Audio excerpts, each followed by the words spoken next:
모닝 파워! 모닝 터보!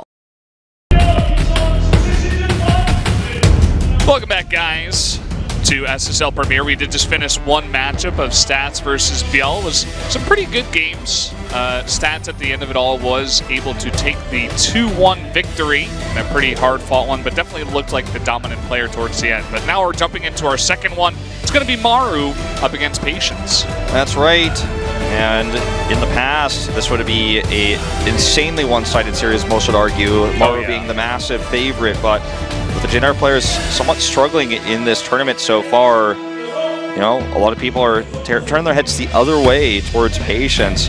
Patience has had a decent run, but a lot of that came from that free win he had over Alive. I think this is actually going to be one of our better series of the evening. The first and second, of course, were the ones we expected to be amazing. The ZVZ, if you like mirror matchups, if you like the ZVZ, is definitely going to be one of the better ZVZs you can watch, but this one should be a pretty exciting one as well. Patience, of course, 8-8. And he's 28 and 29 in SSL. He's played a ton more games of SSL than most people have because he does so well in this tournament. Still hasn't made the finals yet, but he's been very close twice. The number 8 is actually a lucky number in China, and actually I think in Korea as well.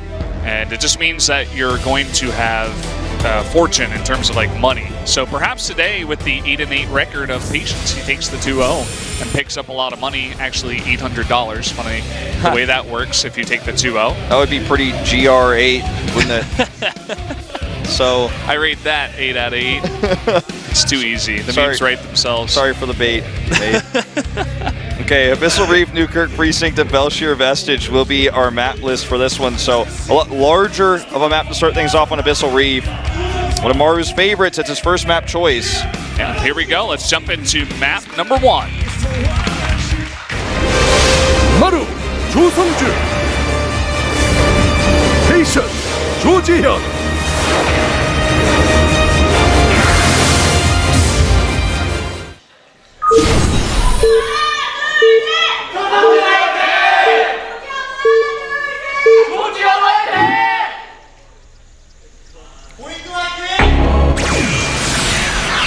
Kanata getting a shout out here in the beginning.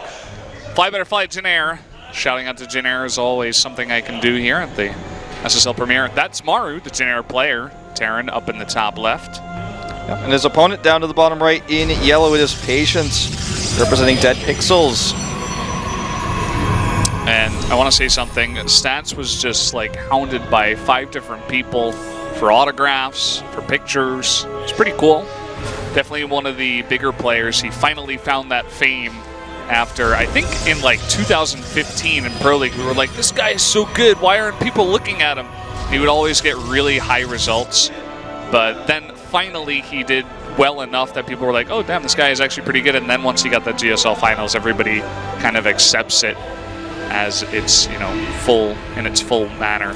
Sure. So, pretty cool to see that. Even in his you know, later Pro League years in Brood War, he was not as widely respected as I feel he was deserved to, and we talked about that a lot, but you know, no one remembers second place, and I feel like that's part of the reason why you know, a lot of GSL finalists and SL finalists, people couldn't name all the, you know, you could probably name, there's a lot of people that can name every GSL winner. A lot of people even can name them in order, but can you name the people they beat? And that's the tougher one. I think you could, Wolf. Actually, you're like one of the only people probably in StarCraft 2 specifically. I mean, I could even start to do it right now, but I'm not going to. No tests during the cast. No tests during the cast. I'll ask you after, during our aftercast beer.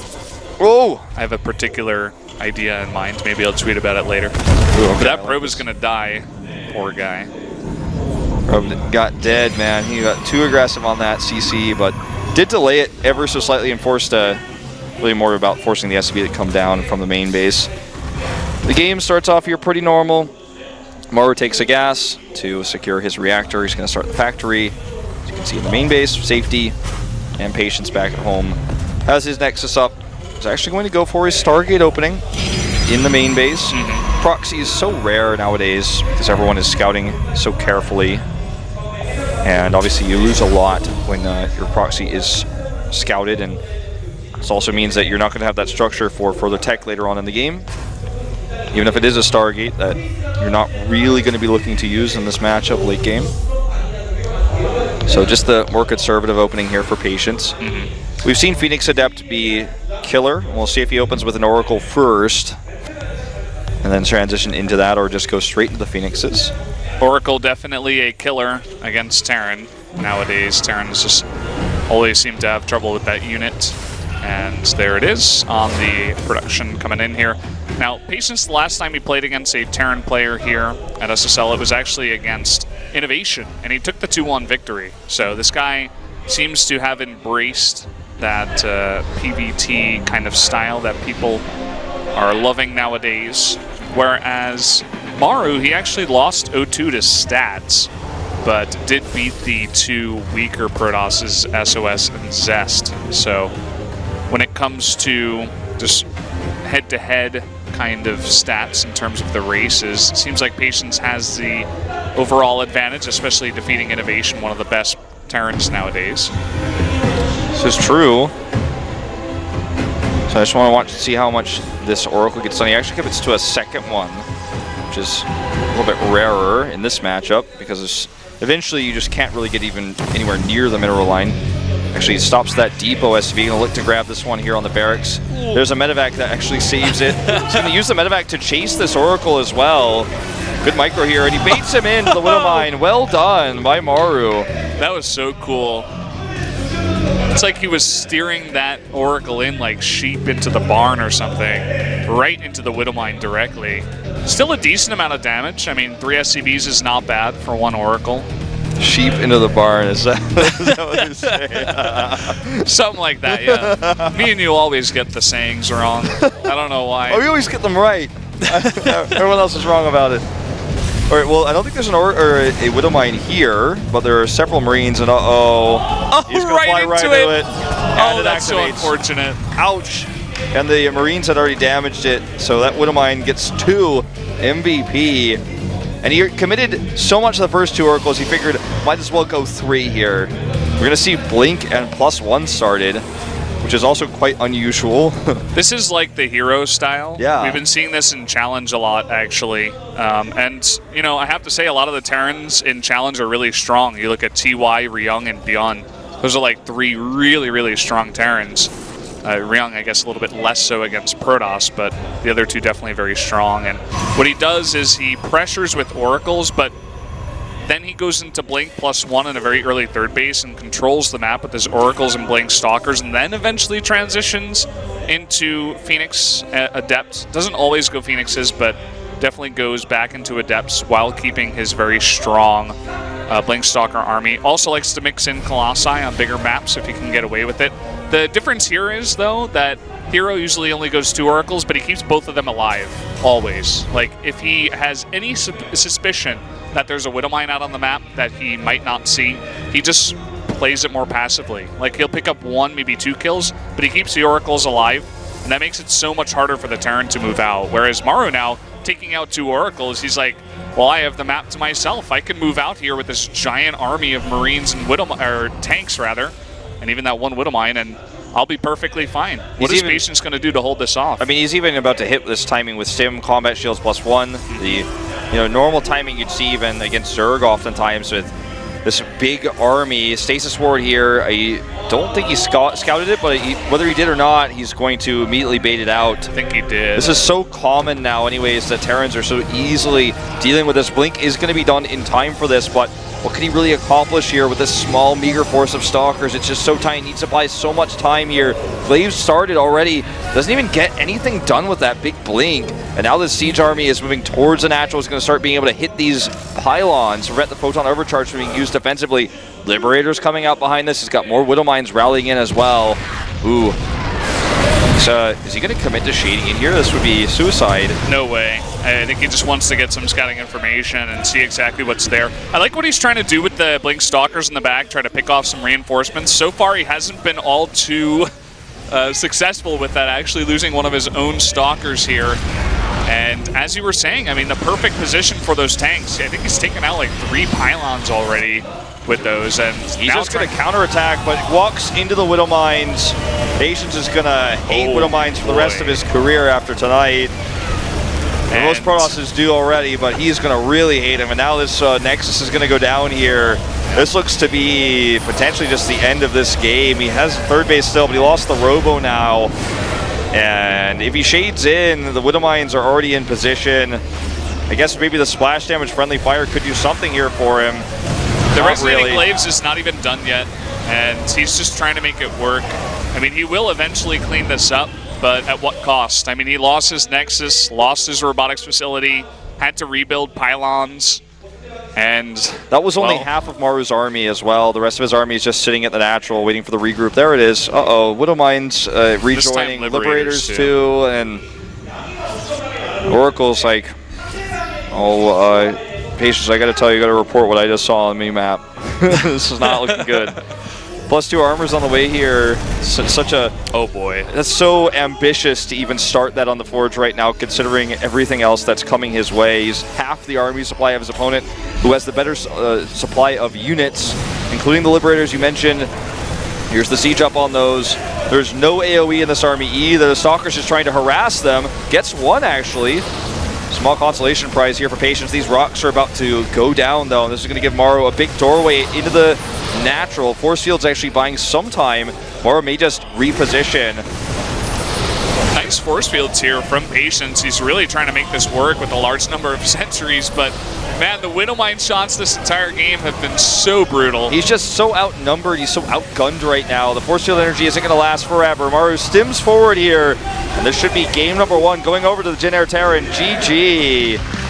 Well played by Maru, having the perfect Widow Mine positioning, the baiting, the corralling of those Oracles into the Widow Mines. The sheep into the barn, man. The sheep into the barn, man.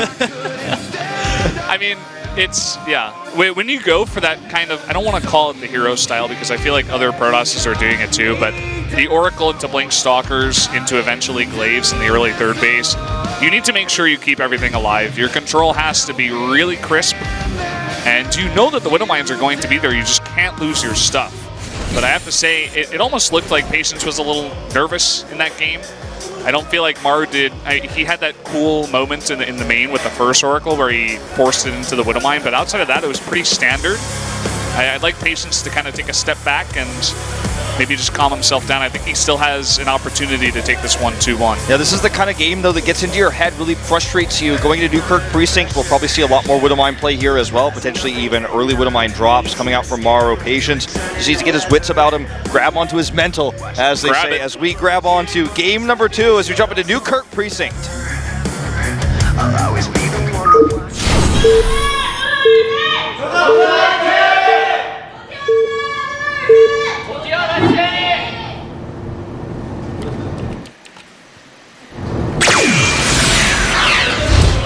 There was no sound there, but either way, we are into game 2.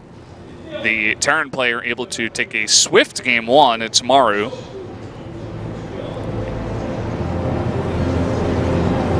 And his opponent down here at the bottom left, or bottom right in yellow, it is Patience.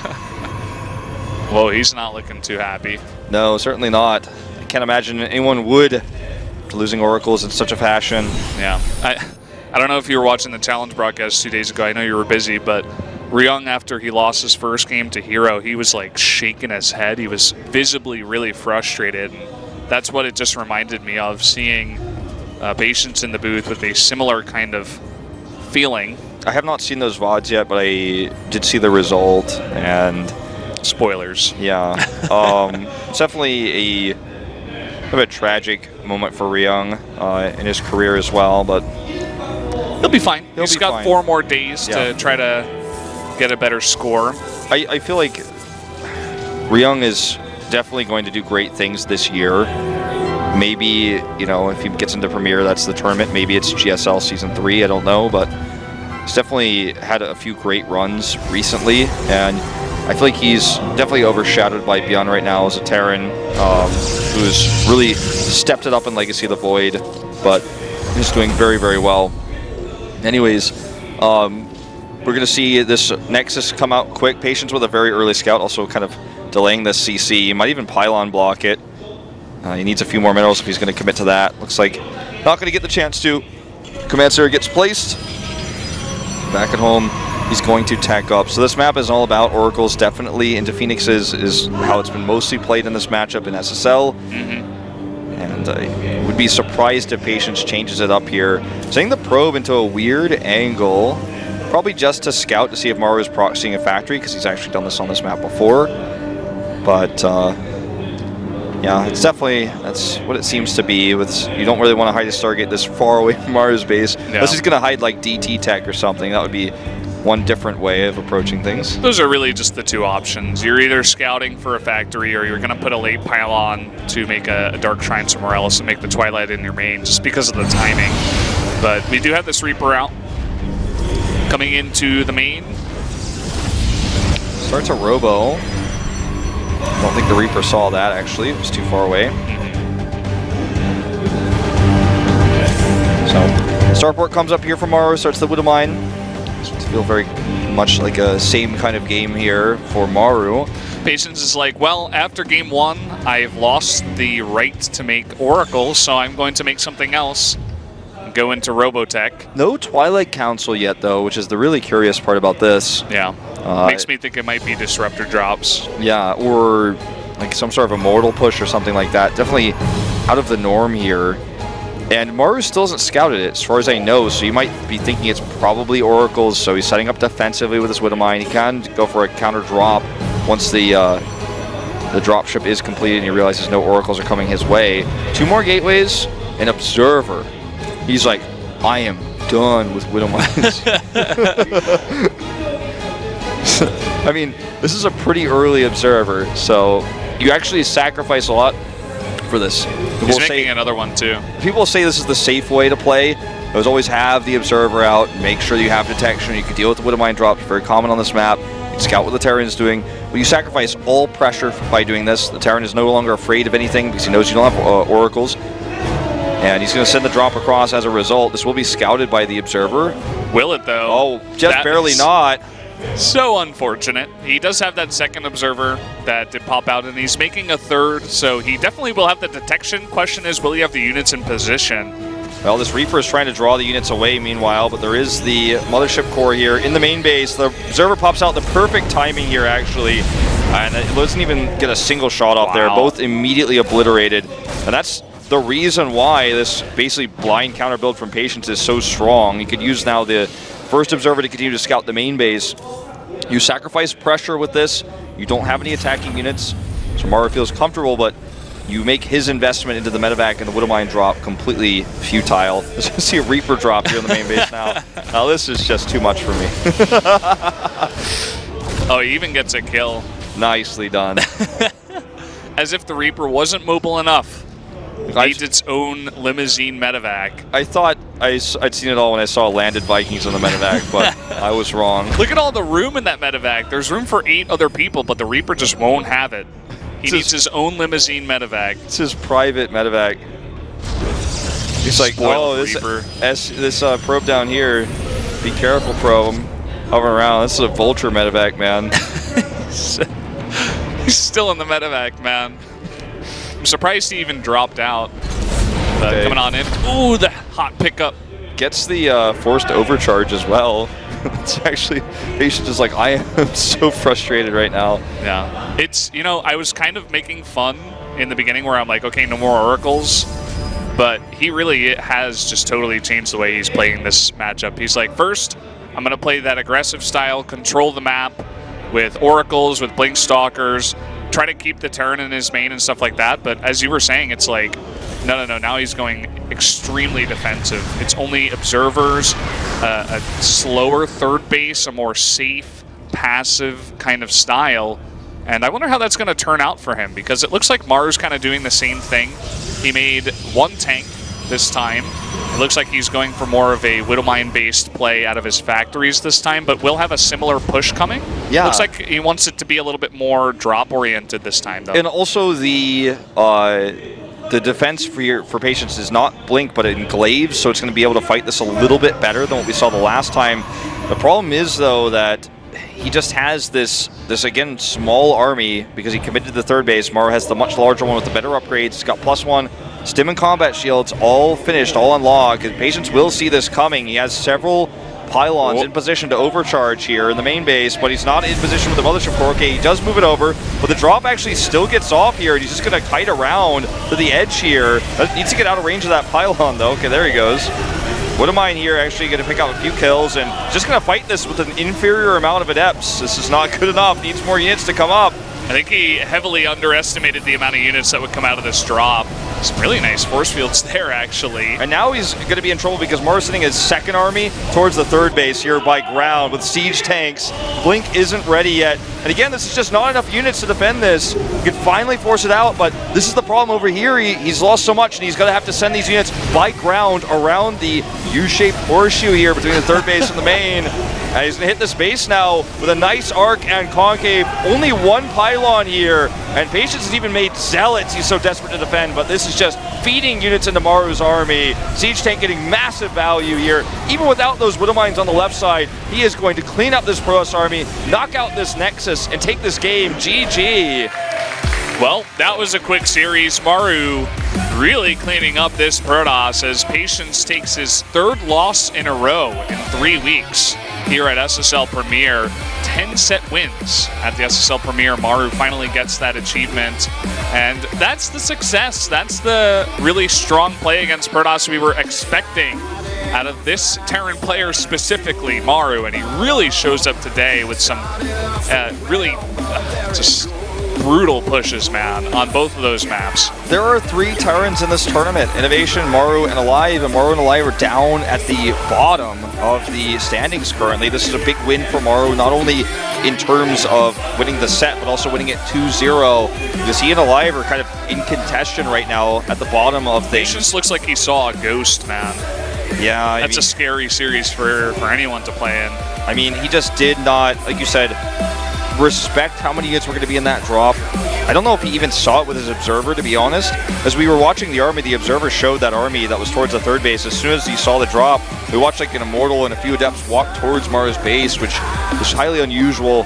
Very underestimation of how much pressure was going to come, how many units Maru had on the map. And Maru just hitting a crisp Innovation-esque timing there. I like how Maru, he sees how passive Patience is playing, and he just saves every unit for the big push. And Patience, playing too passive, didn't have that pressure, wasn't able to make enough units for that push, didn't have the warp-ins there at the end. But guys, a small break, and then we will get into Solar versus Dark.